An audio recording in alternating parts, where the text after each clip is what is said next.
What would you do if the person your child loved betrayed you in the cruelest way?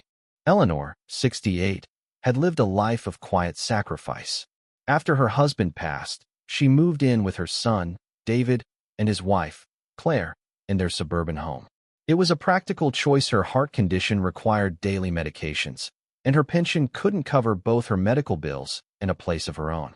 David, ever the dutiful son, insisted she stay with them. Claire, though, was less enthused. Her smiles were tight, her words clipped, but Eleanor chalked it up to the stress of a young marriage.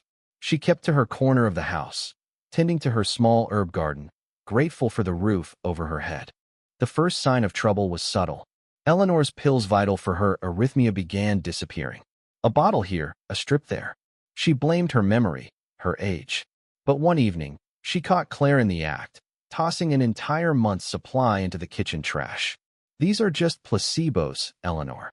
Claire sneered, not even looking up. "You're fine. Stop being dramatic."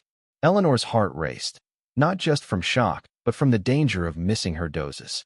She salvaged what she could, but the betrayal stung deeper than the loss. Claire, the woman her son adored, had endangered her life without a flicker of remorse. Eleanor didn't confront her. She didn't tell David. Instead, she watched.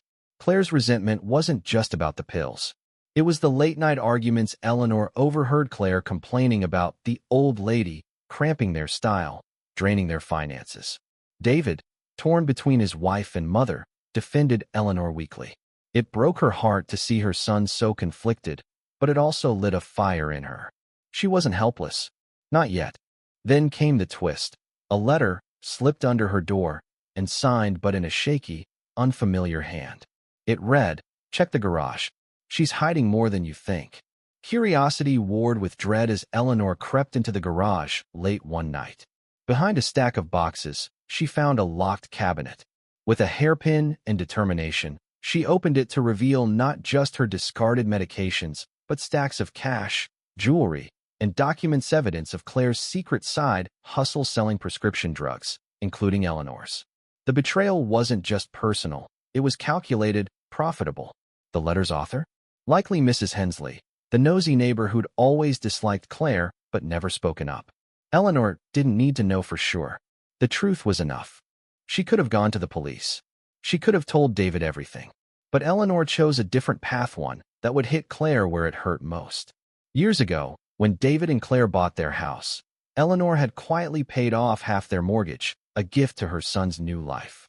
The bank still sent her statements, and she still held sway over the account. Claire, oblivious, had bragged about her perfect credit and how she'd earned their home. Eleanor's lips curled into a grim smile as she dialed the bank. "I'd like to adjust the terms of the mortgage I co-signed," she said calmly. She didn't stop the payments entirely. That would have been too loud, too obvious. Instead, she restructured the loan, doubling their monthly payments and shortening the term. Claire's credit, stretched thin by her secret dealings, wouldn't withstand the strain. The house, their pride, would soon be at risk. Eleanor didn't need revenge to be loud. She needed it to be precise. Months passed. Claire's complaints grew louder, bills piling up, stress mounting. David, unaware of his mother's quiet maneuver, tried to soothe his wife, but the cracks in their marriage widened. Eleanor stayed silent, tending her herbs, her heart steadier than it had been in years, not because of pills, but because of purpose. She protected herself, and maybe, in time, David would see Claire's true colors. One evening, as Claire stormed out after another argument, David sat with Eleanor at the kitchen table. "Mom," he said, voice heavy, "is there something I don't know?" She met his eyes, her son's eyes, and saw the boy she'd raised kind, but blind to the venom in his wife. "Sometimes," she said softly, "people show you who they are. You just have to listen." Eleanor never spoke of the mortgage. She didn't need to. The truth, like her herbs, would grow in its own time. She'd lost trust in Claire, but she'd gained something else, the strength to protect her own heart and her son's in her own way. Yendi.